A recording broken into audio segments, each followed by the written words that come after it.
하니라. 아멘. 할렐루야.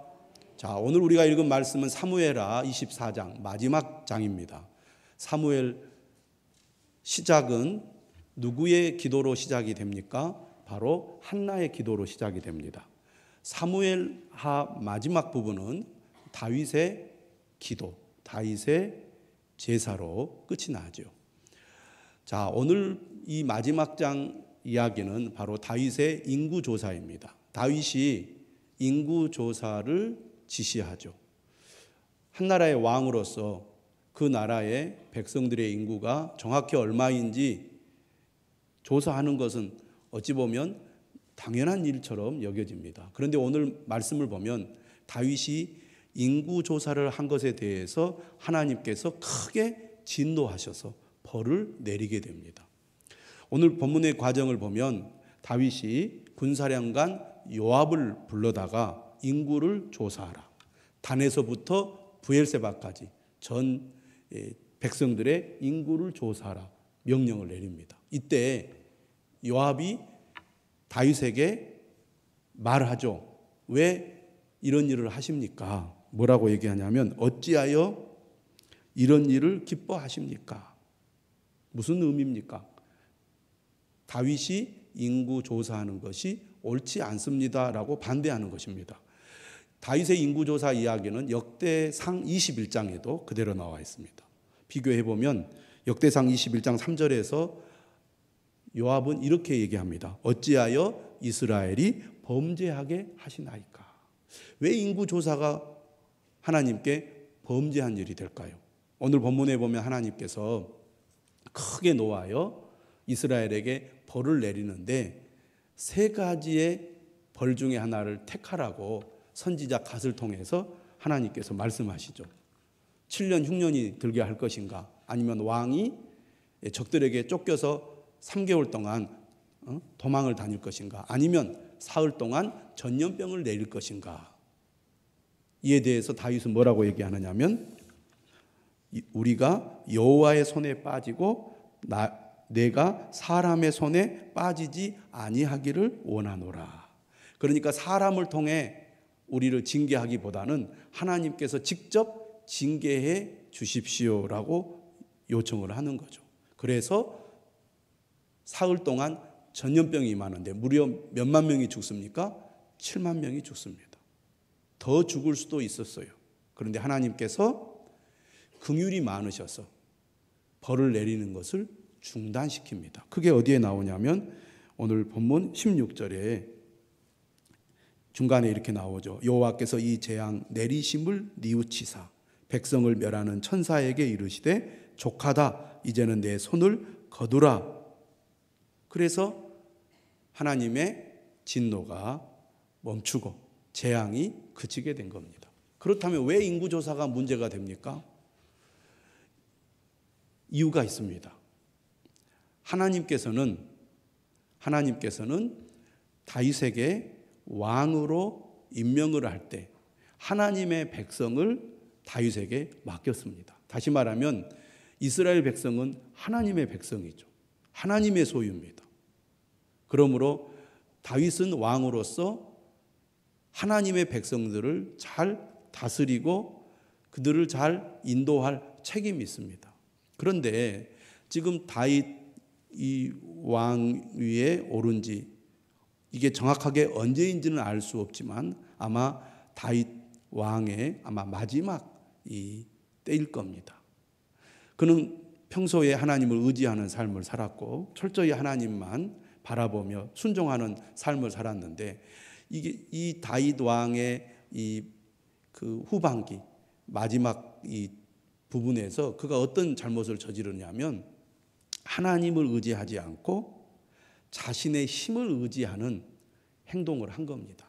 그러니까 뭐라고 오늘 본문은 얘기하고 있느냐면 우리가 잘 아는 말씀 가운데 그 사무엘상 14장 6절에 보면 이런 말씀이 있거든요. 전쟁의 승리는 사람에게 달려있지 않고 사람의 수에 달려있지 않고 하나님께 달려 있다. 이렇게 분명히 말씀하고 있는데 지금 다윗은 하나님을 의지하지 않고 사람의 많고 적음에 지금 의지하는 모습을 보인 것입니다. 한마디로 말하면 다윗은 하나님을 의지하기보다는 자기의 힘을 의지하는 행동을 한 겁니다. 그러니까 인구조사라는 것 자체가 사실은 악하고 잘못되었다기보다는 다윗의 의도가 잘못되었다는 것이 오늘 본문을 바르게 이해하는 그 시각인 것 같아요. 예전에 우리가 출애굽기를 보면 하나님께서 명령을 하잖아요. 출애굽 그 당시에 모세에게 인구를 조사하라는 명령을 내립니다.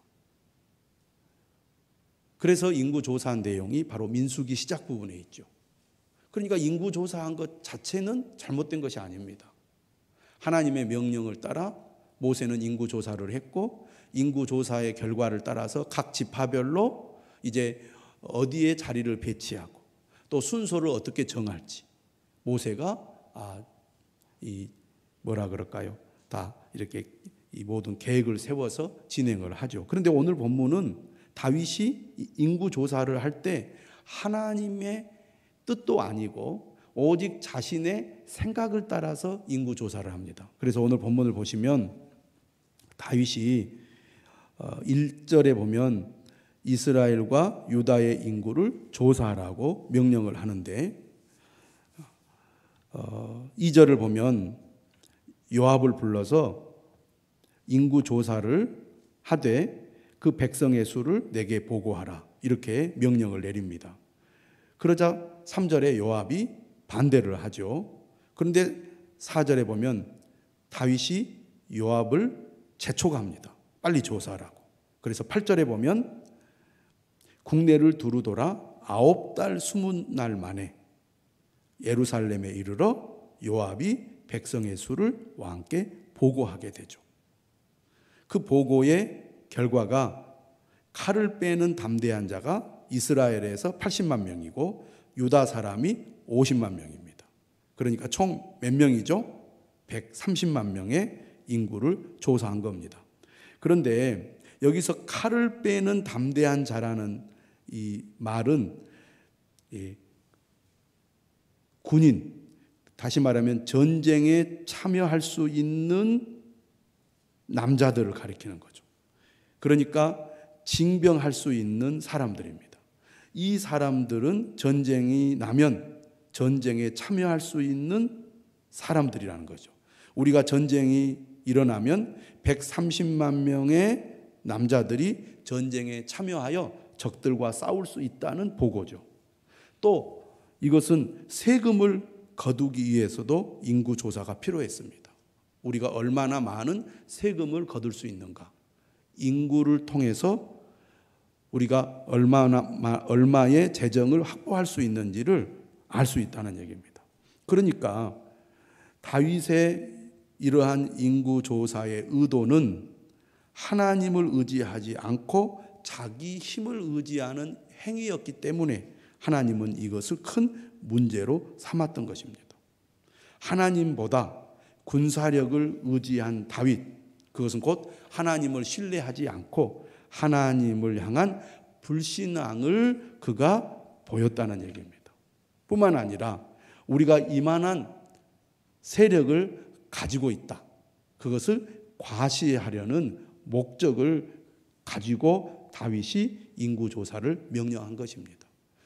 내가 왕으로서 지금까지 이 나라를 통치했는데 우리가 전쟁에 나가서 싸울 수 있는 군인의 숫자가 총 몇 명이 되는지를 내가 알아야 되겠다. 그래서 우리가 가진 힘이 어느 정도인지, 적과 싸워서 우리가 전쟁을 벌일 때 우리가 어느 정도의 힘을 가지고 적들과 싸울 수 있을지 내가 알아야 되겠다. 그런 얘기죠.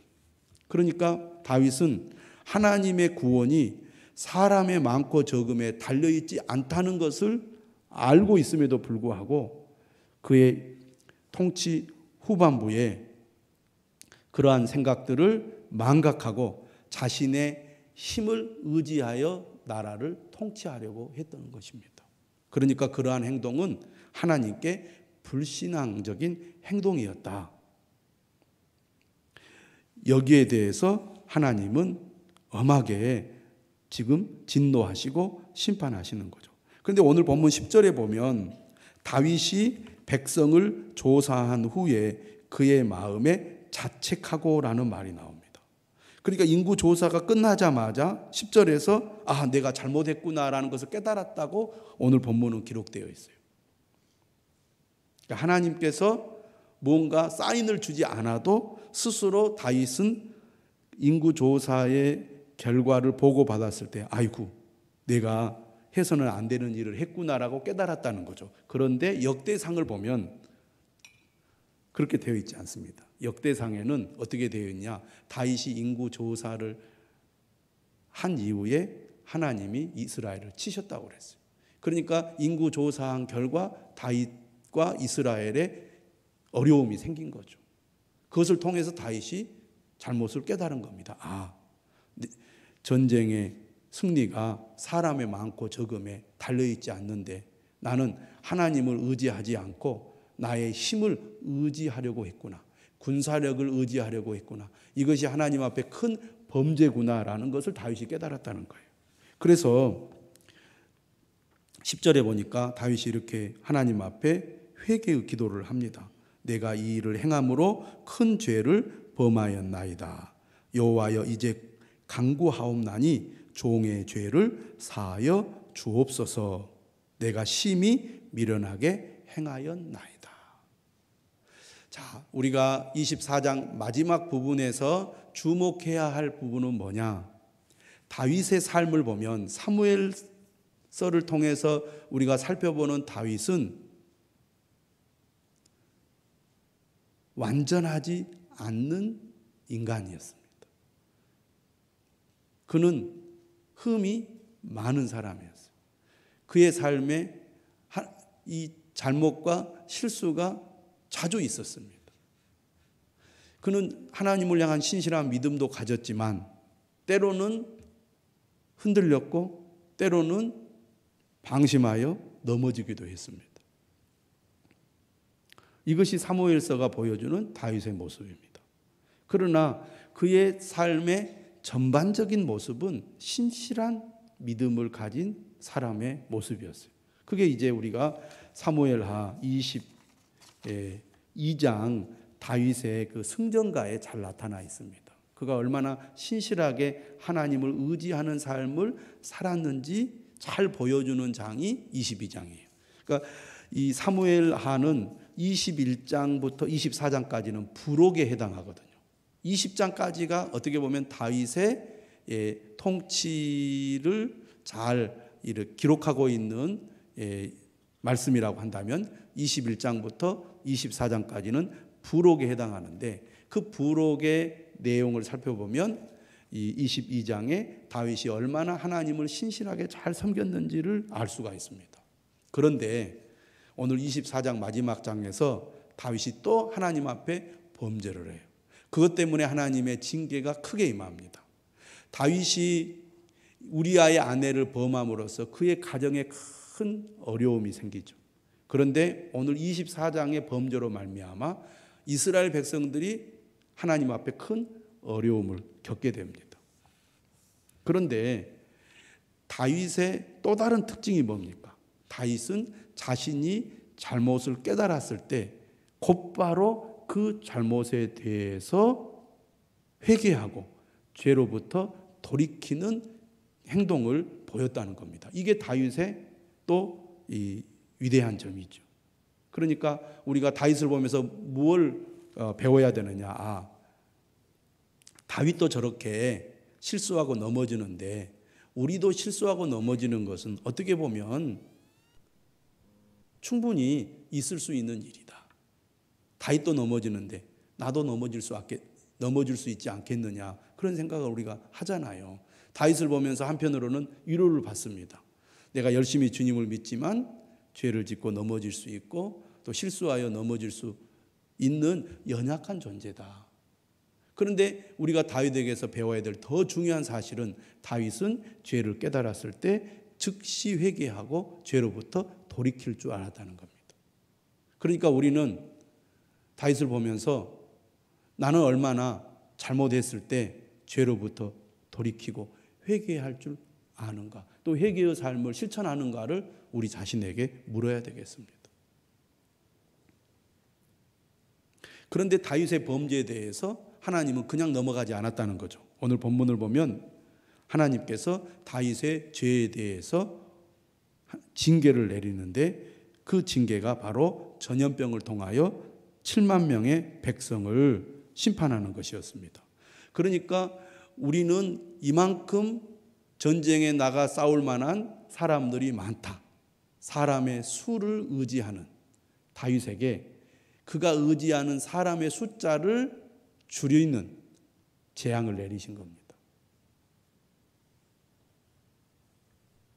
그런데 하나님은 긍휼이 많으시기 때문에 다윗이 하나님 앞에 철저하게 회개하니까 다윗의 회개를 받으시고 재앙을 내리는 것을 중단하시는 거죠. 다윗이 17절에 이렇게 고백하잖아요. 나는 범죄하였고 악을 행하였거니와 이 양무리는 무엇을 행하였나이까. 지도자로서 다윗은 자신의 잘못 때문에 백성들이 죽임을 당하고 고통을 당하는 것을 매우 괴롭게 여겼습니다. 그래서 청하건대 주의 손으로 나와 내 아버지의 집을 치소서. 나와 내 아버지의 집을 치소서. 이 백성들을 더 이상 죽이지 마십시오. 그렇게 하나님 앞에 간절히 요청을 하지요. 그러니까 다윗은 자신의 잘못을 철저히 뉘우치고 회개했습니다. 하지만 하나님은 다윗의 잘못에 대해서는 엄히 징계하셨다는 것입니다.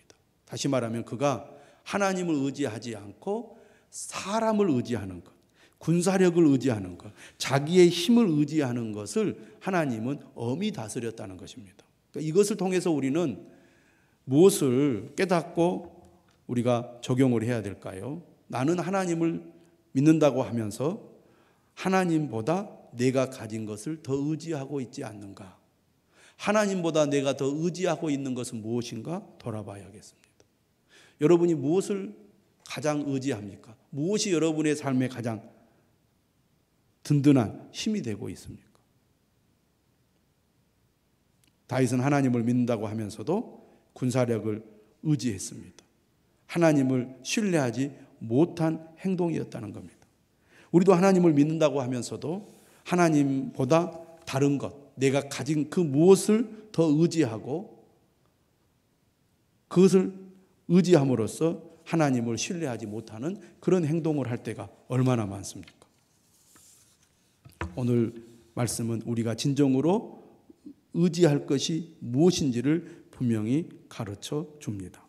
자, 이처럼 다윗이 하나님 앞에 철저하게 회개했을 때 하나님께서는 재앙을 내리는 것을 중단하시고 그리고 또 명령을 하죠. 자, 18절을 보겠습니다. 18절에 보면 선지자 갓이 하나님의 말씀을 다윗에게 전합니다.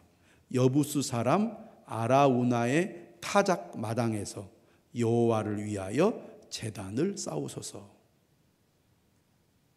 하나님이 그들의 죄를 용서해 주신다는 그 의미로 다윗으로 하여금 속죄 제사를 드리게 했습니다. 19절에 보면 다윗이 여호와께서 명령하신 바 갓의 말대로 올라가니라. 즉시 순종합니다.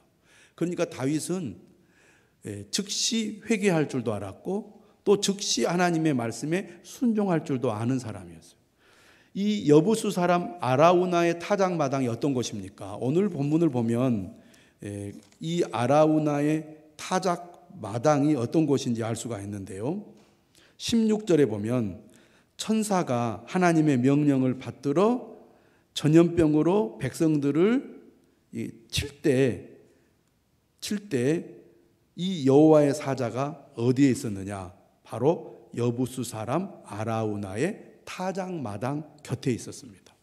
여부수 사람이라는 것은 이방인이라는 얘기죠. 여부수는 바로 예루살렘을 중심으로 한 이 그 주변 지역을 여부수라고 합니다. 원래 여부수 사람들이 예루살렘을 차지하고 있었는데 이 여부수를 이제 이스라엘이 빼앗아서 차지하게 된 거죠. 그래서 다윗이 이곳에 수도를 세운 겁니다. 그런데 이 아라우나의 타작마당이 어떤 곳이냐? 이곳이 바로 하나님의 성전이 세워진 곳입니다. 다윗이 이 아라우나의 타작마당을 돈을 주고 사서 하나님 앞에 속죄 제사를 드리게 되죠. 그것이 오늘 본문 마지막 20절 이하의 말씀입니다. 아라우나를 향하여 다윗이 이렇게 말하죠. 21절에 네게서 타작마당을 사서 여호와께 제단을 쌓아 백성에게 내리는 재앙을 그치게 하려 함이라. 그러자 아라우나가 그냥 사용하십시오. 다 드리겠습니다. 이렇게 얘기를 합니다. 이때 24절에 보면 다윗 왕이 아라우나에게 이렇게 얘기하죠. 그렇지 아니하다. 내가 값을 주고 너에게서 살이라. 값 없이는 내 하나님 여호와께 번제를 드리지 아니하리라. 이렇게 말하고 다윗이 은 50세겔로 타작 마당과 소를 사고 그곳에서 여호와를 위하여 제단을 쌓고 번제와 화목제를 드렸습니다. 그러자 하나님께서 그 땅을 위한 기도를 들으시고 이스라엘에게 내리는 재앙을 멈추신 것입니다. 다윗의 속죄 제사를 통하여 하나님의 재앙이 완전히 끝이 난 것이라고 볼 수가 있습니다. 그러므로 사무엘하 24장은 다윗의 제사로 사무엘하가 끝이 나고 있는 것이죠. 그것이 사무엘서의 중요한 어떤 특징이라고 하겠습니다. 오늘 이 마지막 부분에서 우리가 배울 수 있는 것은 뭡니까? 하나님은 우리가 진실한 마음으로 하나님 앞에 제사를 드릴 때, 다시 말하면 예배를 드릴 때 그 예배를 받으심으로 하나님이 우리의 죄를 용서하신다는 겁니다. 하나님께 드리는 예배가 그만큼 중요하다는 거죠. 그냥 뭐라 그럴까요? 생각으로 마음으로 하나님 잘못했습니다. 하나님 용서해 주세요. 그렇게 성의 없이 회개하고 하나님 앞에 기도한 것이 아니라 정성을 다하여 제사를 드림으로 하나님 앞에 속죄를 했다는 얘기입니다. 그러니까 진실한 마음과 정성이 담긴 속죄 그리고 예배를 하나님이 받으신다는 거예요. 여러분 우리가 잘 알다시피 번제는 재물 전체를 다 태워서 하나님 앞에 드리는 제사입니다. 기본적으로 속죄제를 드릴 때는 번제와 화목제를 드렸습니다. 그런데 오늘 다윗은 이처럼 하나님 앞에 정성을 다해 번제와 화목제를 드렸는데 그 번제와 화목제를 드릴 때 값없이 드리지 않고 정성을 다해서 하나님 앞에 제사를 드렸다는 것입니다. 내가 값을 주고 너에게서 살이라. 값없이는 내 하나님 여호와께 번제를 드리지 아니하리라. 어떤 마음으로, 어떤 자세로, 어떤 정성으로 하나님 앞에 예배를 드리고 속죄 제사를 드려야 되는지를 다윗은 모범적으로 보여주었습니다. 이것이 오늘 본문의 끝이라고 하겠습니다. 그러니까 사무엘서를 보면 사무엘서는 비통한 심정을 가진 한나가 하나님의 성소에 가서 간절한 마음으로 하나님 앞에 기도하는 것으로 시작이 됩니다. 사무엘서는 매우 중요한 의미가 있는 이 책이죠. 왜냐하면 사사시대는 매우 혼란스러운 시대였습니다. 사사시대가 끝이 나고 새로운 시대가 열리는 그 때가 바로 사무엘서의 시작이죠. 한나의 기도를 들으시고 하나님께서 사무엘을 주시잖아요. 아들로. 그 사무엘을 통해서 새로운 시대가 열립니다. 이스라엘 역사의 큰 이 전환이 사무엘을 통해서 시작이 되는 거죠. 그리고 그 하나님의 뜻이 꽃이 핀 때가 바로 다윗 왕 시대입니다. 그러면 다윗 왕은 어떤 삶을 살았습니까? 철저히 하나님을 의지하는 삶을 살았습니다. 하나님을 예배하고 하나님께 영광을 돌리는 삶을 살았는데 그는 성소를 어디로 옮깁니까? 예루살렘으로 옮기죠.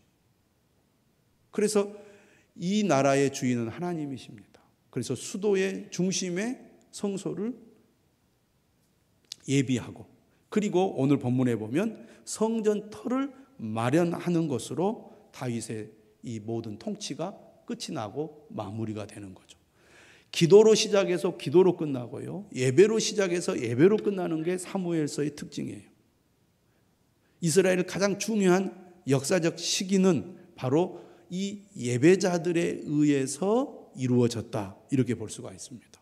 그래서 오늘 우리도 이 말씀을 통하여 하나님께 예배하는 것이 얼마나 중요한지, 하나님의 전에 나와서 기도하고, 하나님의 전에 나와서 회개하고, 하나님의 전에 나와서 찬양하는 예배의 삶이야말로 하나님을 믿는 성도들에게 가장 중요한 것이라는 것을 오늘 우리는 말씀을 통해서 배워야 할 것입니다. 그래서 믿는 자들에게 첫 번째가 예배예요. 예배보다 더 중요한 것이 없습니다. 예배보다 더 우선순위가 없다고 말입니다.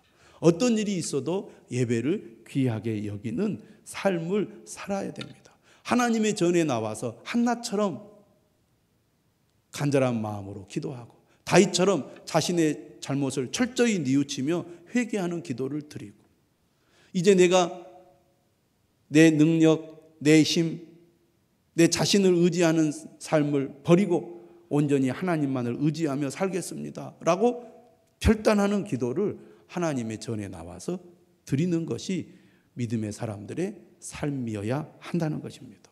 저는 오늘 수요예배 나온 우리 성도들이 이 믿음을 가지고 하나님 앞에 가까이 나아가시기를 바랍니다. 우리가 살아가다 보면 바쁘고 또 여러 가지 복잡한 일들이 많이 있습니다. 그러다 보면 예배를 소홀히 여길 때가 많아요. 한 번 빠지고 두 번 빠지면 이제 예배가 뒷전으로 밀려나게 되고, 예배가 뒷전으로 밀려나게 되면 하나님과의 관계가 소홀해지면서 믿음이 약해지게 됩니다. 그래서 우리가 예배에 생명을 걸어야 된다라고 하는 이유는 예배를 방해하는 요소들이 우리의 삶에 너무나 많기 때문입니다. 삶의 우선순위를 예배에 두고 예배를 귀하게 여기는 삶을 살아갈 때 우리의 신앙도 세워질 줄로 믿습니다. 자녀들의 신앙 문제를 매우 심각하고 중요하게 여기는 교회들을 보면 어떤 운동을 많이 하냐면, 예배 시간에 자녀들을 함께 데리고 오십시오 라는 운동을 많이 합니다. 그래서 유치부 아이들, 유초등부 아이들, 중고등부 아이들을 예배의 자리로 데리고 나오는 거예요. 저녁에도 데리고 나오고 낮에도 데리고 나와서, 그래서 함께 예배 드리도록 이렇게 격려하는 운동을 많이 벌입니다. 그렇게 될 때 이처럼 세속화되어가는 세상 속에서 우리 자녀들이 믿음을 지킬 수 있다는 거죠. 벌써 중고등학교만 돼도 교회 가기 싫어합니다. 내가 왜 교회 다녀야 돼요? 나 가기 싫은데요. 벌써 반항을 하고 예배를 거부하는 그런 행동들을 우리 자녀들이 취합니다. 청년이 되면 더 이상 자녀들을 통제하기가 어렵습니다. 그러니까 점점 예배에서 멀어지는 거죠. 그런데 제가 여기서 목회를 하다 보면 그런 열심 있는 부모들을 보게 됩니다. 자녀들이 이곳에 이사 오잖아요. 그 먼 곳에서 자녀들의 신앙을 위해서 이곳까지 찾아와서 교회를 찾고 목회자를 만나고 예배에 참여해서 자녀들이 이 교회에 다녀야 될지를 확인하고 이 교회에 맡기고 보내요. 자녀들이 30살이 되고 40살이 되어도 시골에 열심히 신앙생활하는 권사님, 안수집사님, 장로님들은 자녀들에게 전화합니다. 주말이면 교회를 갔는지 안 갔는지, 그리고 교회를 가고 안 가는 문제를 심각하게 여기고 어떻게 해서든지 자녀들이 예배 생활을 빠지지 않고 하도록 엄청 노력을 기울입니다. 알아서 신앙생활을 잘 하게 되면 걱정할 것이 없죠. 그런데 끄떡하면 교회를 안 나가고 끄떡하면 예배를 안 드리고 신앙생활을 멀리 하니까 우리 자녀가 결혼을 하고 직장생활을 해도 신앙생활을 안 하는 것, 제대로 못하는 것을 가장 안타깝게 여기고, 어떻게 해서든지 우리 자녀들이 예배생활, 신앙생활을 하도록 안타까운 마음으로 자녀들을 위해서 기도하고 기도하는 것으로 그치지 않고 찾아가고 쫓아가고 격려하고 기도하고 그들을 세우고 하는 일에 힘을 쏟는 그런 부모들을 저는 종종 보게 됩니다. 여러분, 하나님을 믿는 것이 그 무엇보다도 중요하다고 믿는다면 우리가 먼저 예배 생활에 열심을 내야 합니다. 직분자들이 열심을 내서 예배 생활에 힘을 써야 돼요. 그리고 간절한 마음으로 하나님 앞에 기도하는 그런 신앙생활을 우리가 모범적으로 해야 되겠습니다. 그러면서 우리 자녀들도 어떻게 해서든지 믿음의 길로 나아가도록, 예배의 자리로 나아가도록, 어떻게 해서든지 주님을 인격적으로 만나고 은혜를 체험하도록 도와야 된다, 그 말입니다. 우리 자녀들이 학원에 안 가면 왜 안 갔느냐, 뭐 때문에 안 가느냐, 자녀를 설득하고 자녀가 대화하잖아요. 근데 우리가 자녀들이 예배 드리는 것에 대해서 그렇게 심각하게 여깁니까? 사무엘서를 보면서 예배의 중요성, 기도의 중요성, 회개의 중요성, 하나님을 의지하는 삶의 중요성을 다시 한번 깨닫는 저와 여러분들이 되시기를 바랍니다. 그래서 수요 예배 직분자들 다 나오셔야 됩니다. 힘을 써서 예배의 삶으로 여러분들이 나오시고 성도들도 격려해서 예배의 자리로 나아갈 수 있도록 여러분들이 격려할 수 있기를 바랍니다. 우리 다 같이 찬양하겠습니다.